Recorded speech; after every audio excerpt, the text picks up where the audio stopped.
गुरुभ्यो नमः। हरिः ओम्। पतञ्जलि योग दर्शन सूत्राणि अथ समाधिपादः। अथ योगानुशासनम् योगश्चित्तवृत्तः तदा दृष्टुस्वरूपेऽवस्थानम् वृत्तिसारूप्यमितरत्र वृत्तयः पञ्चतयः क्लिष्टाः प्रमाणविपर्ययविकल्पनिद्रा स्मृतयः प्रत्यक्षानुमानागमाः प्रमाणानि विपर्ययो मिथ्याज्ञानमतद्रूपप्रतिष्ठम् शब्दज्ञान शब्दज्ञानानुरूपा शब्दज्ञानानुरूपा विपर्ययो मिथ्यज्ञानमतद्रूपप्रतिष्ठम्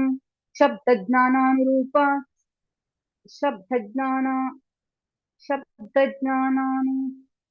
शब्दज्ञानानुवस्तुशून्यो विकल्पः अभाव प्रत्ययालंबना वृत्तिर्निद्रा अनुभूत विषय संप्रमोषः स्मृतिः अभ्यास वैराग्याभ्यां तन्निरोधः तत्र स्थितव्यत्नोऽभ्यासः स तु दीर्घकाल नैरन्तर्य सत्कार सेवितो दृढभूमिः दृष्टानुश्रविक विषय वितृष्णस्य वशीकार संज्ञा वैराग्यम्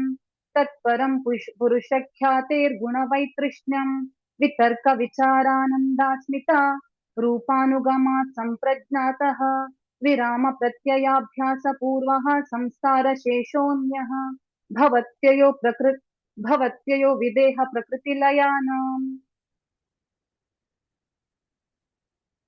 श्रद्धा वीर्या स्मृति समाधि प्रज्ञ पूर्वक इतरेषाम् तीव्र संवेगानमासन्नः मृदु मध्यादिमातृत्वात् त्वत्तोऽपि विशेषः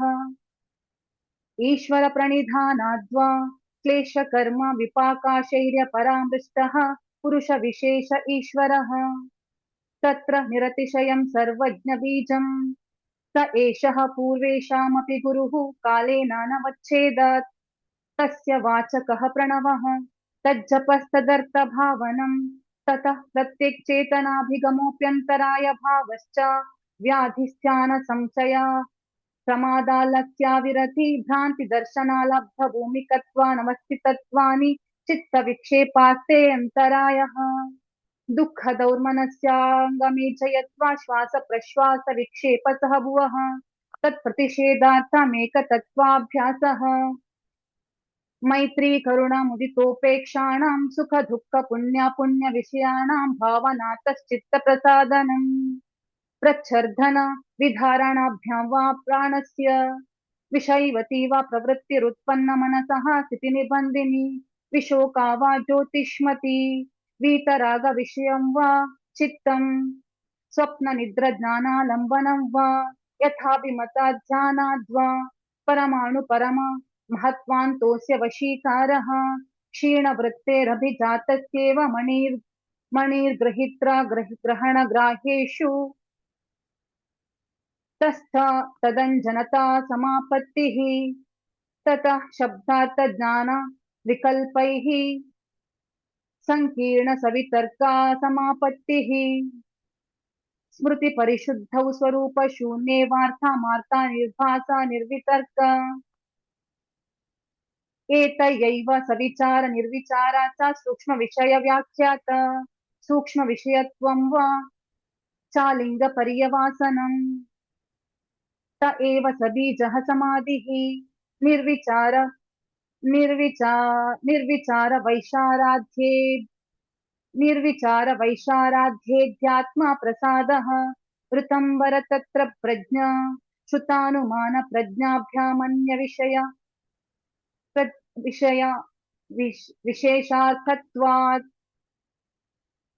विशेषार्थत्वात् तज्जः संस्कारोऽन्य संस्कारा प्रतिबन्धी तस्यापि निरोधे सर्वनिरोधा निर्भीत समाधिः ओम श्री पातंजलि योग दर्शने समाधिपाद प्रथमः पादः हरिः ओम। हरि ओम।